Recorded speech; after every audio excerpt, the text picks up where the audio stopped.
Listen to the vibes. The views and opinions of our guests may not necessarily reflect those of the host or the Vibes Broadcast Network. Listener discretion is advised. Welcome, everyone, to another episode of Listen to the Vibes. And I'm very privileged to have Mr. Austin Kerr here with me. And he is an entrepreneur, and we're going to learn a little bit about him and just have a great conversation, see what he's all about. So, Austin, tell us a little bit about yourself. Thank you very much. Glad to be on the show. Thank you. So I started building this software. It's called Q Management. So basically, to jump back a little bit further, I spent some years doing a lot of HR executive work.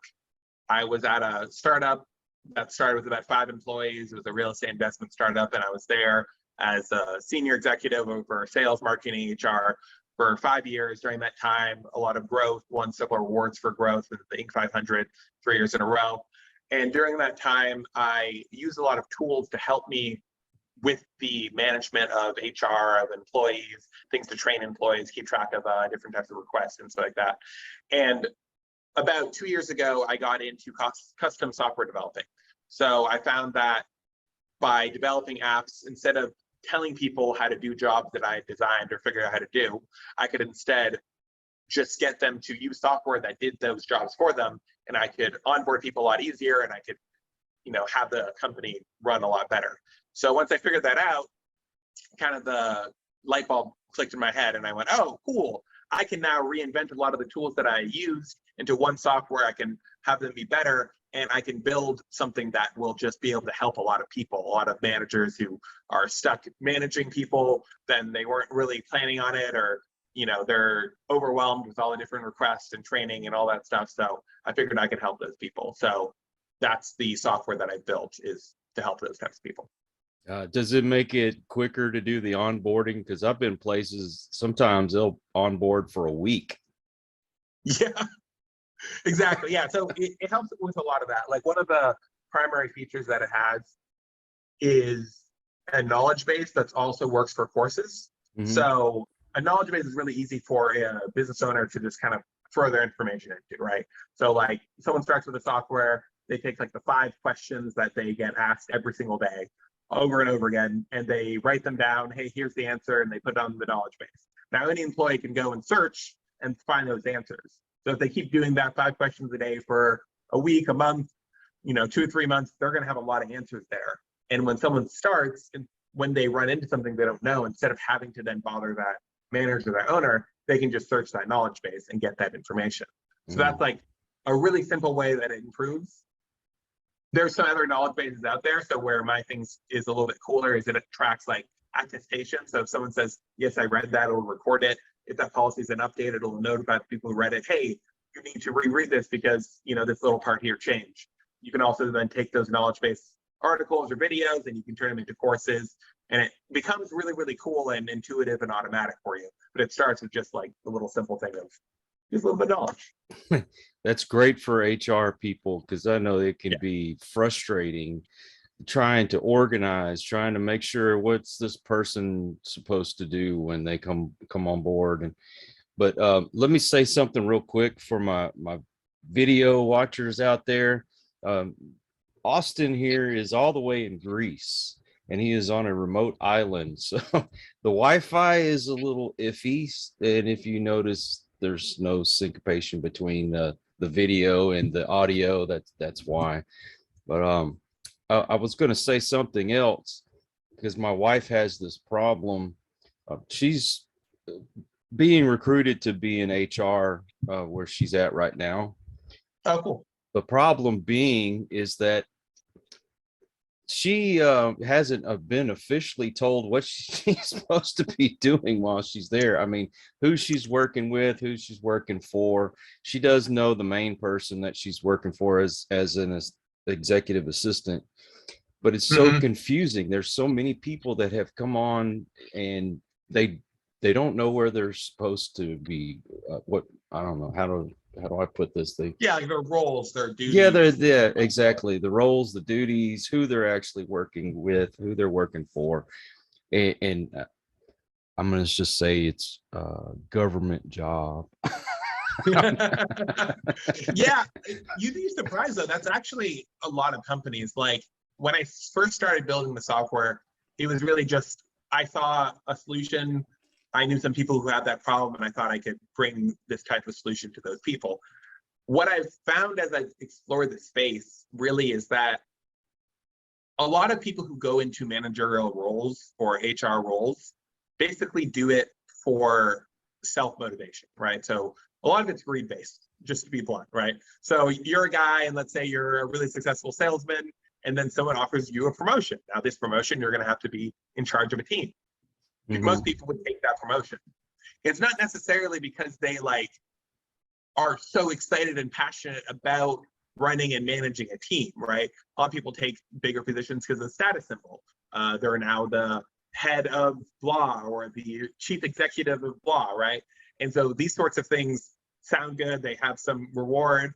And then these people are put into a role and said, we'll figure it out, right? Exactly. And so the problem is when someone's doesn't necessarily have the passion to solve that problem, but they're instead taking the role because of what it gives them. It doesn't mean that they're bad at the job. It doesn't mean they don't care about the employees, but it does mean that they might not make the decisions always in the mind of those people, right? Some of them look at things like training as like a frustration. Like, they started some business and they were a plumber, and now they have 20 employees and they never get to plumb anymore, and they just sit in their office and people are always knocking on their door and asking them stuff, right? And so they keep answering it because, I don't know, I'm going to answer it. They don't necessarily think about, did they answer that the same way I did for the last 4 people, right? Because if 4 people got told something slightly different and then they talk to each other, there's going to be a little bit of animosity sometimes, right? Right. So they don't necessarily think about these things because they didn't realize they were going to get in these roles. And so I think that kind of reason for starting businesses, getting promotions, has a really big part of why people don't like work, because it wasn't designed for them. Like their job wasn't designed for them. It wasn't thought about in that way to be optimized and nice and fun and whatever. So as I've kind of explored the space and added features, whatever, I've really tried to solve that problem, to make it so that someone who starts a business but didn't plan on just running employees all day could have all the different tools set up and automated so that they could set up things properly, employees could enjoy their job, and the owner could then spend the time on the things he wants to, and everyone gets to operate it better together. It's kind of the idea. You really need this kind of organization because you've got a boss who doesn't even know who's supposed to go where. Yeah. You have great employees who do great jobs, but somewhere along the way, they'll get in trouble for something they didn't even know that they were responsible for. Exactly. And then as you're going up the ladder, it's just that whole pass the buck thing that you get to the person at the top who's basically quote unquote untouchable or unapproachable. And they may be the only one who knows who's supposed to go somewhere. So if you can't get that in line right as before the employee gets there, you're going to have a good employee that's going to be labeled as a bad employee just because there's some confusion. Exactly. So one of the things that my software does that's really simple and easy is basically when you add an employee in there, it adds it to a place called responsibilities. So responsibility is like a Kanban, like Trello, if you've used that before. And basically you can write down people's responsibilities, and then when someone new comes in, you can drag the responsibility over to that person. And records who dragged it, when it was assigned, and stuff like that. But where that's really useful is, and one of the big problems that comes in is turnover can destroy a company.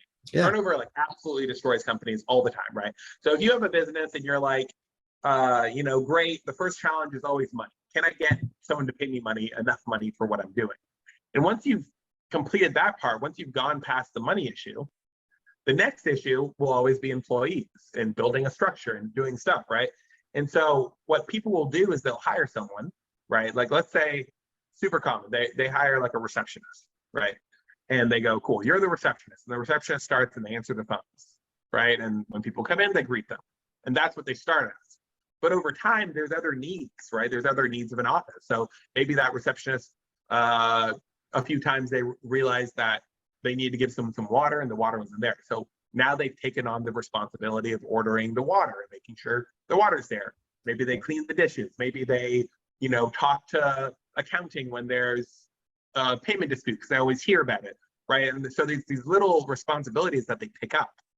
Now, when that person leaves, because most people leave their job at some point, and then the new receptionist steps in, the receptionist is going to go, well, I'm a receptionist.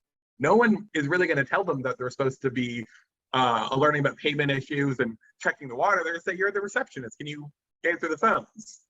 And then 2 or 3 months in, people are going to go, well, why aren't you doing the water's out? Why didn't you do that? Mm-hmm. And then the receptionist is going, well, what do you mean I didn't know I was supposed to do that? And now they're upset with their job, like you're saying. Now that valuable employee is labeled as a bad employee, because why would a receptionist do the water? I don't know, but they did, right? Because people aren't recording these things. So that was one of the things that I, like the very direct thing that I was like, oh, I'll just make a, nice little place for people to record this stuff. So that, you can just drag it. Oh, the receptionist? Well, now it's moved over to them. If you get this app, would that be available to all employees so they can look and say, oh, well, yeah, this is my job, or no, this isn't part of my job? Exactly. Yeah. So employees can add it to themselves, or someone else can add it for them. The feature is set up so that, like, if a company doesn't want to allow employees to add their own things, they can change that. But it's basically up to the employer. But yeah, the app is very, very simple for everyone to use in that way. It'd be really good, because let's say, for example, you do have an executive assistant that is responsible for 2 or 3 people above them. If one of the bosses decides that, my assistant is in charge of ordering the water, like you said, but it's not in the description, they can pull it up and say, oh, look, this is not part of my responsibilities. Once, as I said before, about you got that one employee who does a good job, but then they are labeled bad because they didn't know they had this responsibility. You mentioned about turnover. You could potentially lose a really good employee because they're getting tired of, oh, you're supposed to do this and you're supposed to do that. If it's in writing, no, this is not my responsibility, then they have something to back them up. I had such a problem when I was a supervisor that I'd get a really good employee come in, worked hard.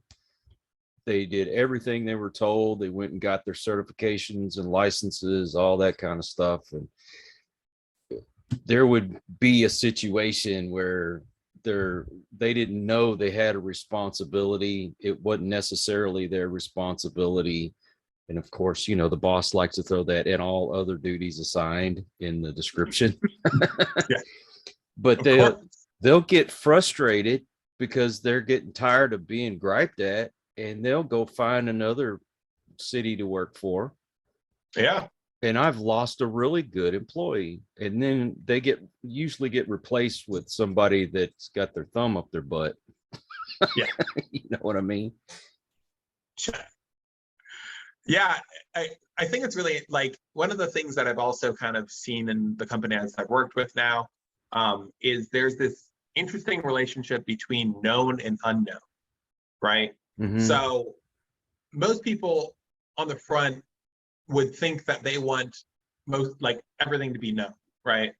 And that's partially true. So if you take a job, like, let's say you're looking at a job like working as a cashier at Walmart, right? That is a job where almost everything is known, right? You walk into that job, your whole job is people come into line, you grab their thing, you go bleep, and then you put it over. There's maybe, a small little manual of things, and you learn those quickly, and that's pretty much it. And because of that, for like Walmart, right, they can interchange any cashier. They can hire someone and go, great, you're a cashier, great, you're just as valuable as the person who's been here for 20 years, right?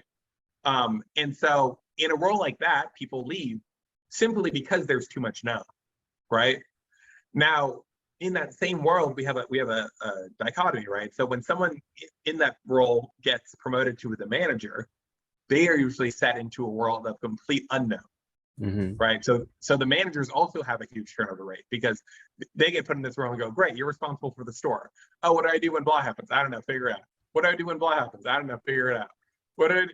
Right? And so on, so on. And so they go, wow, this is too much unknown. And then they leave.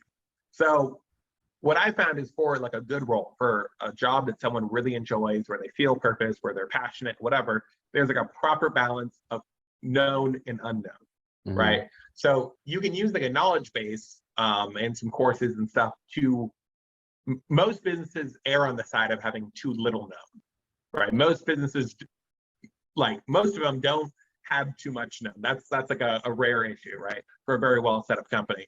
But if you're like a business owner, someone's listening to this, they're a business owner or a manager, and they're trying to think of like how to keep team morale up, how to keep, right, all these things. Try to balance that known and unknown quotient.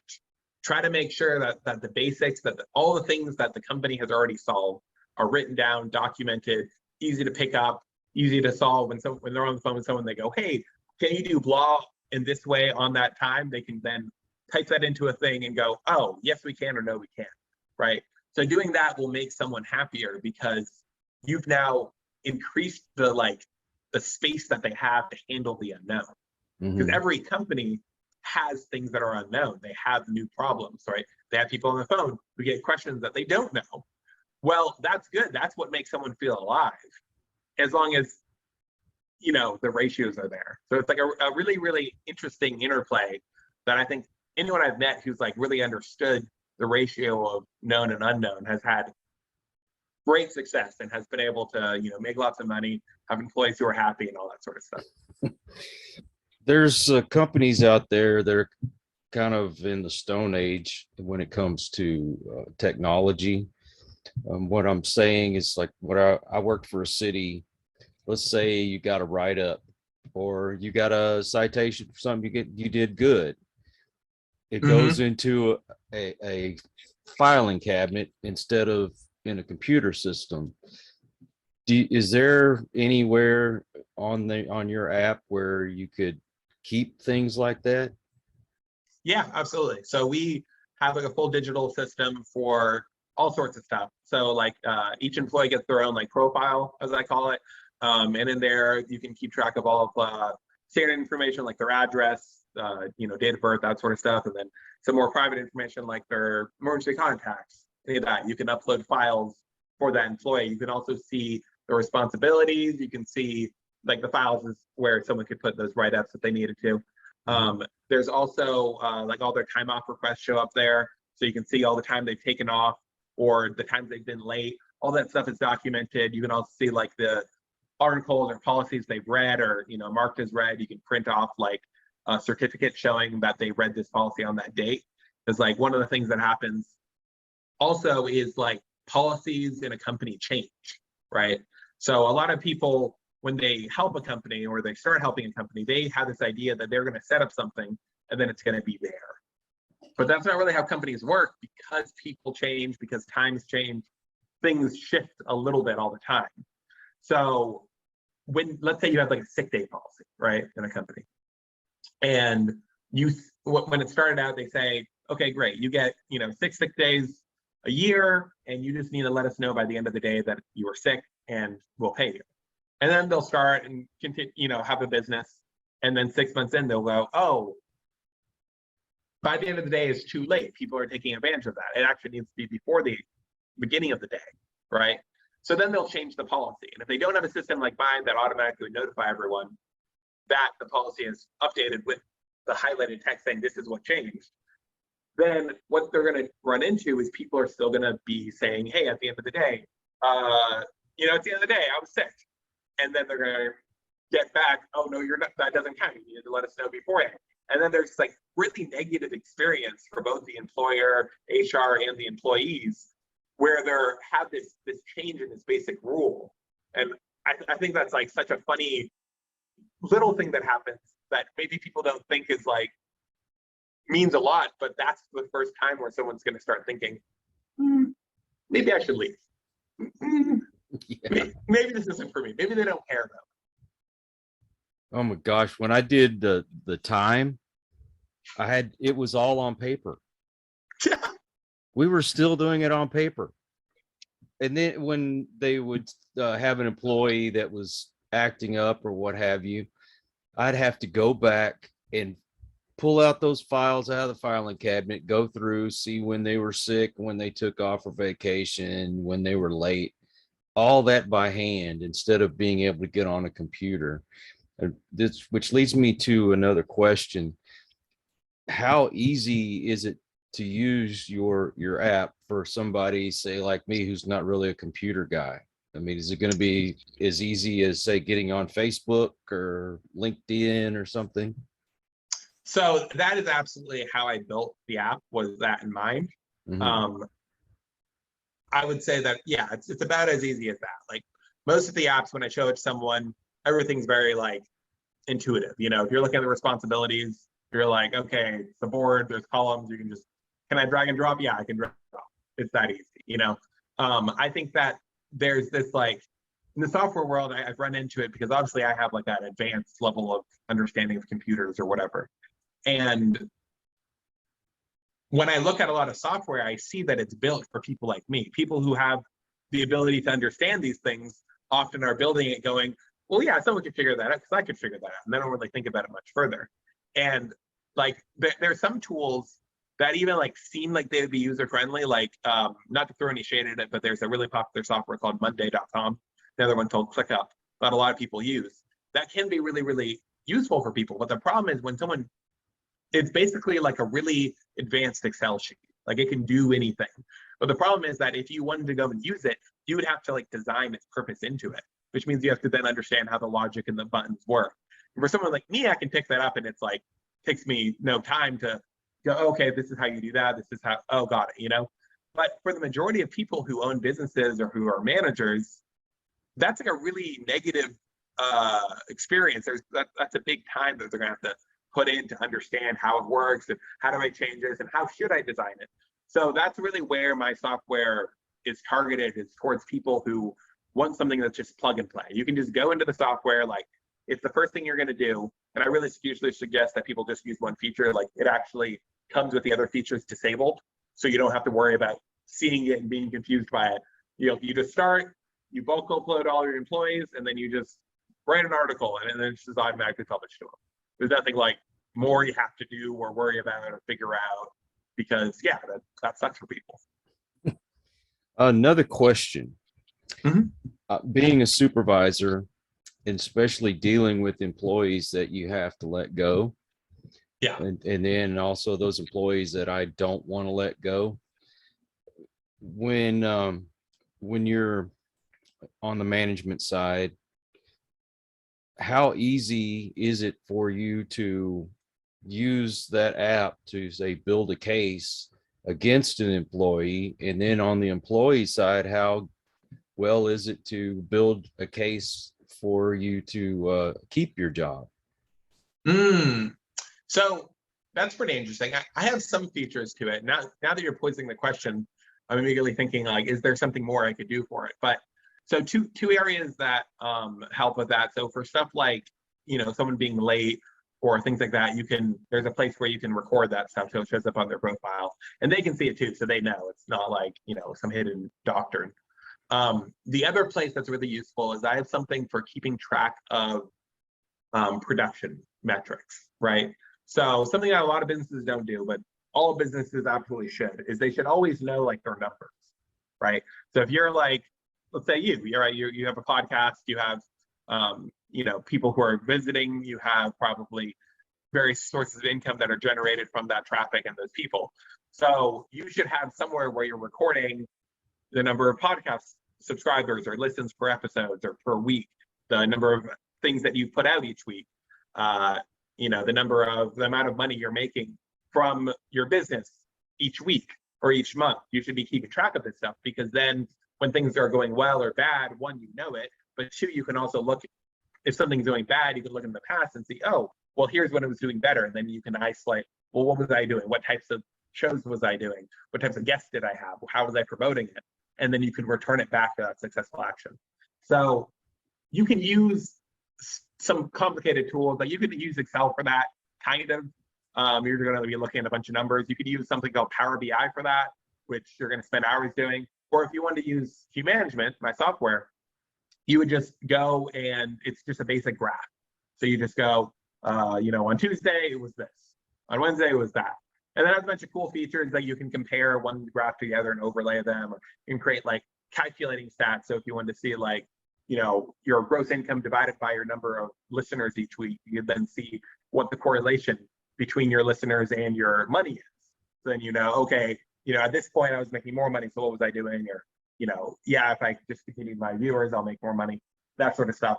And so it's really, really powerful. It's very simple. Like you just go and you just create something. You can also like have it get the data from QuickBooks or whatever. I don't know. There's lots of stuff. I could go on for hours. But at its basic, you just go over to it and you just go, I'm going to keep track of, I made this many sales this week, or I made this much money, or I made blah. And then you have it there. And so when you have an employee, it's good to give them a metric that follows their job, right? If you have a marketing person, they should be keeping track of money or views or subscribers. If you have a accountant, they should be keeping track of the amount of money in the banks, or how often they reconcile the books, various things. And so when you do that, it really brings a lot of clarity into an employee and saying, yeah, this employee is valuable, or no, they're not, because it's tracked and it's produced. Another area where that really helps is when you have two different employees who are in the same role, right? Like are the receptionist, and you have this receptionist and they're doing the role and then they leave and someone else comes in. Well, if those two employees have the same stat, it's very easy to see, are they doing better or are they doing worse than the predecessor? And so, yeah, doing stats like with my system, that's probably like the biggest proponent that I've seen people use in then determining raises or keeping employees, leaving them, et cetera. You should have some kind of grading system that automatically pops up to the supervisors to give you a warning when an employee is starting to drop off. Yeah, that's a good idea. So see, I gave you an idea. I want my percentage now. Yes, I will give you 1,000%. Well, in this world of everybody wants everything right now, and everything's electronic. People are using less paper. Well, not everyone, but most people are going to using less paper when they're keeping up with records and stuff. Yeah. They need to simplify things each and every day. This is another tool to make things even easier. It's going to come down to everything's going to be electronic. There won't be any paper anymore. You've got ahead of the game, I guess. Yeah, I mean, that's the idea, is that like, yeah, I mean, paper is great. It definitely brought us out of the Stone Age, in medieval times, having paper, having, Word and being able to write these things down. Like it's very useful. It propelled people to a certain point. But with the levels of the complexity that companies are now, right? Because back when like paper first started getting brought into companies, you had a printing press that had a machine, and you were the only printing press in your entire town. There wasn't international businesses. Like the things were simple, and so those types of solutions really propel for those complexities. They were more complex than obviously what was there before. But where we are now and how fast things move, how much people innovate, if you don't have a system to take on the load for you, if you don't have automation helping you in your business, then you're kind of like at a disadvantage, right? You're never going to be able to really compete with a big player. Like that's why I think like a Walmart, for instance, took out so many small businesses, is because they had these automations. They had manuals and hats. And when someone started, they were instantly useful. Whereas when they would start at mom and pop grocery, it would be, a week, a month, maybe even a year before they really understood everything that was happening, before their role was fully defined. Yeah. And so that's kind of like, I love small businesses. I love businesses that are going there and they're, trying to prove themselves against the big players and provide a different type of value, more care, more attention. And so I think that I've seen like a lot of tools built to help on the marketing side. Like marketing is like, not saying it's good because lots of people still fail the market, but like if your mind is open a little bit, you can figure out some marketing because there's so many books, so many software, so many lead gen tools, so many ads that are out there for you. But when it comes to the second hurdle, the employee hurdle, like there's not really much. There's a few HR softwares, but those only handle like a piece of the puzzle. And so that's where I really saw that there was a need, was a software that was, as put together as having as many features as a great CRM, but just for that employee management side. Well, these smaller businesses that do get pushed out, and one of the reasons why, I mean, I'd love the mom and pop shops too, but let's face it, you go to some of these and it's going to be a little more expensive because they have to compensate for, what they can't do what the big businesses do. Yeah. Especially when you're keeping up with HR kind of stuff. And I guess this is kind of a way to give them a step up and to be able to compete. Man, do you think this is going to help keep the prices down in the mom and pop shops? Yeah, I definitely think it could. And I think it'll also, one of the reasons, I mean, obviously economics is a whole subject on its own, but one of the reasons why prices increase the way they do is because of like the oligopolies that are at play there, right? So when there's only Target and Walmart in this, big box store space, then they basically get to just compete with each other. And since there's so little competition and they really serve different publics in general, they can set prices to whatever they want, right? These companies start and they're charging pennies on the dollar, but if you look over time, they're not really that cheap anymore. Like a great example of that is like Taco Bell, right? So Taco Bell, when it started, it was like, a few years ago, you could get a taco for 60 cents, 70 cents. It was like nothing, right? Now you go there and a taco, like a little freaking taco made with like dog meat, is like $1.70. It's like 200% increase. Whereas like at the same time, minimum wage has done like, 5% increase. Yeah. And so the reason why these companies are able to do it is because they have such a hold on the market that any taco place that starts is at an immediate disadvantage. And Taco Bell can continue to charge and upcharge and raise these prices as much as they want because there aren't really the businesses there to bring in the proper competition. There's not the other choices. Yeah. And so I think that if I'm dreaming big, I think that my software could do a lot for inflation by making companies able to instantly compete on an employee level, right? They can have people who are, that's where I talk about you need people's capital to solve the actual unknown, right? Yeah. So if you hire someone at your little taco fast food joint and in their first month, they're trying to figure out how to work the system to check people out. They're trying to figure out what the proper ingredients in the taco is. They're trying to figure out these basic things that people have already figured out. Then how much attention do you think they're really going to have to figure out the next great item? Are they going to be thinking about how to have better customer service people? No, they're going to be just drowning trying to figure out the things that are already figured out. And so that's where I say that like a business like Taco Bell is at an advantage, is because when a person comes in there, they're not trying to figure out the things that have already been figured out. They're not worried about that stuff anymore. And so it allows for, the cream that they do hire to rise to the top. And when they rise, they get to really bring some innovation and ideas and, that improve things. And I mean, it's already hard enough for the mom and pop shops because Walmart and Target can buy in volume, so they get things cheaper. Whereas the mom and pop shop, they can't spend that kind of money. They don't have that much traffic going through their place like a Walmart does. So anything that they can get that can help them to alleviate some of the costs, that not only helps them, but it also makes the customer more likely to come into that store. Yeah, Yeah, I mean, absolutely. I think like I think part of what there is the effort to bring mom and pop shops out of mom and pop and into that bigger play, right? So even if there was companies that were like your Target, your Walmart, but there was 20 or 30 of them that were actually playing on the same playing field, then we as the consumer would win.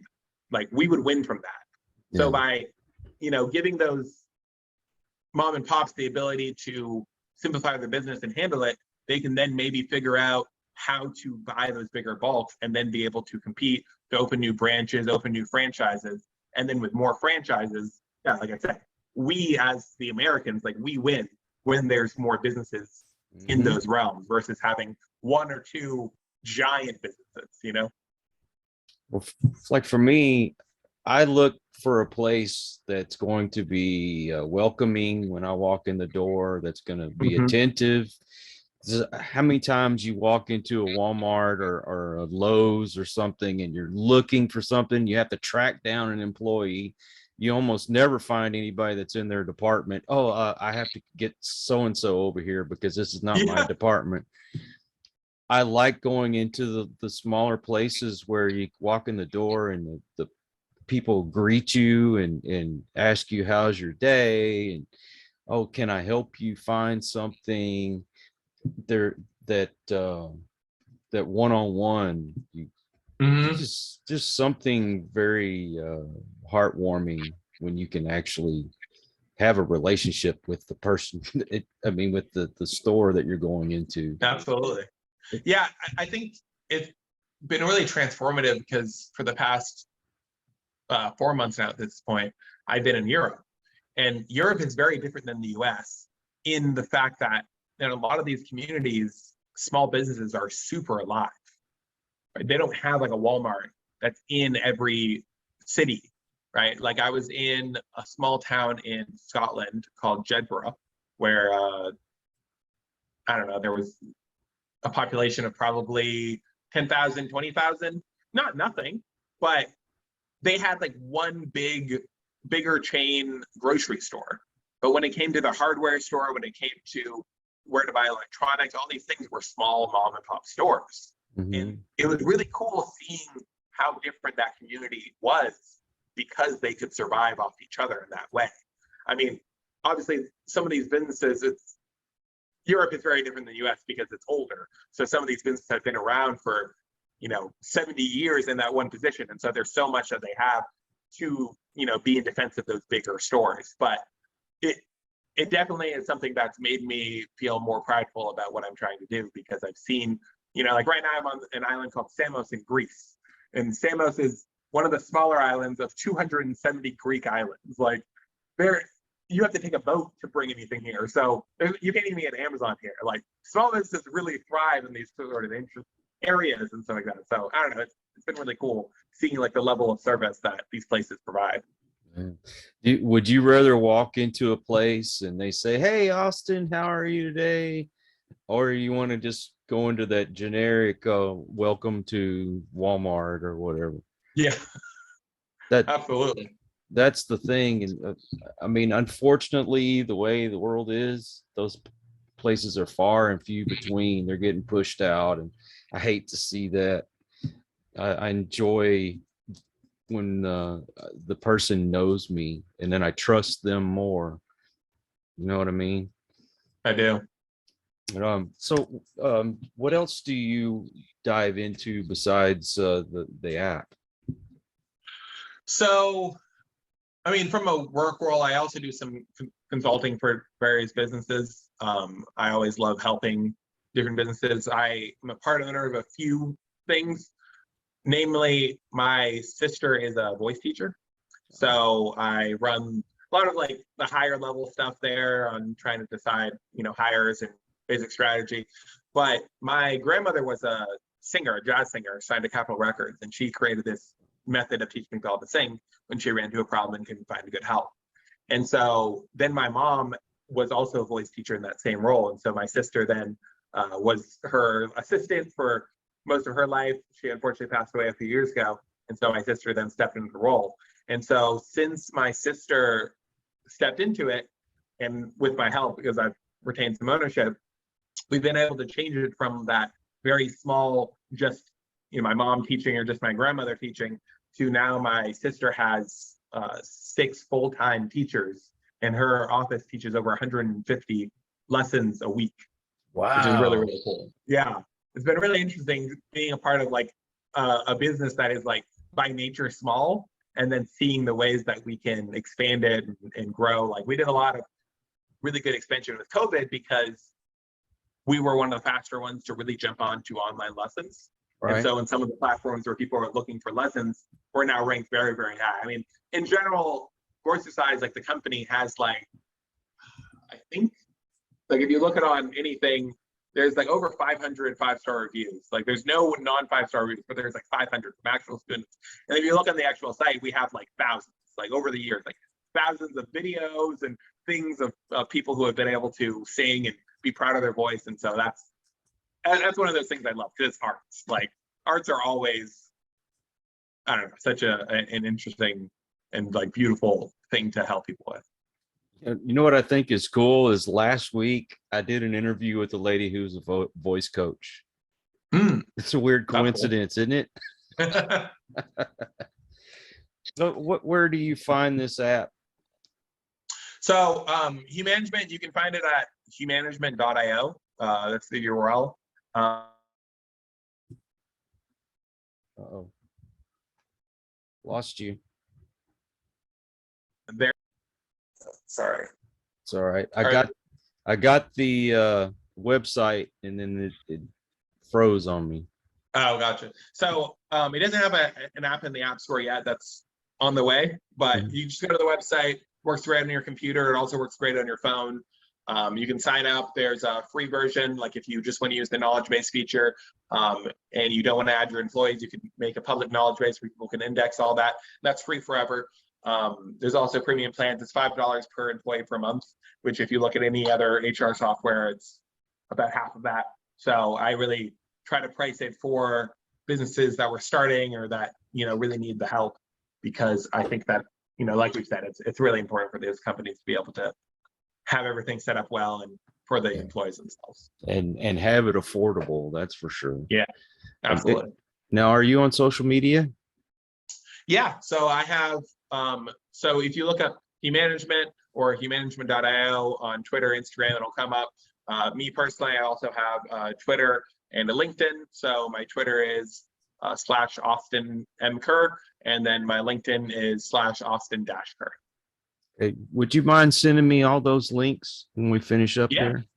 Absolutely. I want to make sure that I post them in the description to make it easier for folks to find you. Perfect. Sounds great. Well, Austin, I've enjoyed talking to you, and I wish the best for you and your wife on your little trip. I say little. How long did you say it's was set for? So 5 months in total. We're 4 months in right now. The countries we have left are Italy and then Spain. Wow, I'm jealous.